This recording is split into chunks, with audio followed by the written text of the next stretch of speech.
guys, Mrs. Rodriguez here. This is for This is for third and second hour. You guys also will have current events that you will be doing. Originally there was a video up. I'm not sure where it went to, but I'm re-recording it, kind of giving you the information again. These are going to be due weekly. So I am going to expect some kind of report on a newsworthy story that you guys happen to find. The one I would like you guys to use, if you're in second or third hour, is called Dogo News. And that is the website. It provides lots of stories. They're kid-friendly.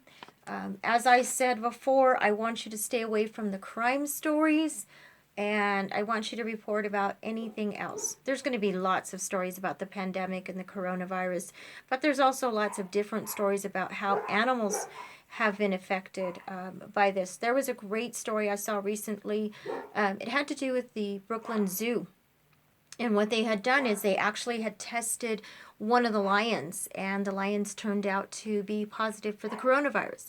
Now, we learned that the animals can transfer it. So I think somehow they're going to try to be tracing this to see where, how many people maybe visited that lion. But the lions, they noticed it because the lions actually had a cough. So if you can find that story, that would be great. I ran across it in one of my newsworthy stories that I do on Flipboard. I have a feeling it came from Wired, but I'm not for real sure. So if you get a chance to update me on that one, that would be great. Just send me a note through your teacher or through an email. But Dogo News is what I'd like you guys to be using. There is a sheet in there. I provided for 2 weeks. I need you to do this monthly. I apologize for my dogs. They just don't know how to behave. But they will be due each week. I would like you to do one of those stories. And I think it's really good for you. You're going to be reading them. There is room at the bottom of that form to go ahead and draw a picture. If you don't want to use too many words, a picture works fine for me. I'm okay with that. All right. So on that current events form, you're going to see, of course, it's going to say current events at the top. I need your name and your date. I want to know what your source is. So whether you got it off Dogo News, Google News, or maybe even if your parents have Flipboard. Flipboard is really good, but sometimes it has more adult stories. So just be careful with that, okay? And what's the date on the story? Don't go back more than a month. That's what I've told my older children. So farther back than a month, I'm discouraging that one. I want more current news. Current events means current news. So within the last month.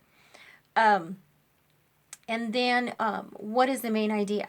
What is it about? I just told you a story about a lion. So the main idea is it is about the lion. It's about the coronavirus, but it's also a possibility that there's a transfer of that virus as well, to some of the people that visited the zoo at the time. And then in your own words, why you think this is worth reporting about. All right. And if you want, like I said, a picture, that'll do as well. What I'll do is I will provide a link to Dogo News at the bottom of this video. So feel free to come back and review that. Those are going to be done each week. And I think it's really important. It's a quick and easy way for you to guys get some points and a grade. So if you want to make it a little more interesting, and it'll be something that's changing all the time because there's going to be different stories about different animals. If you want to follow a story, sometimes there's updates. So that's a great way to still stay involved with the news and keep building on that same story. Alrighty? Have a great day. Stay safe. Stay healthy. And I do miss all of you. Take care, guys.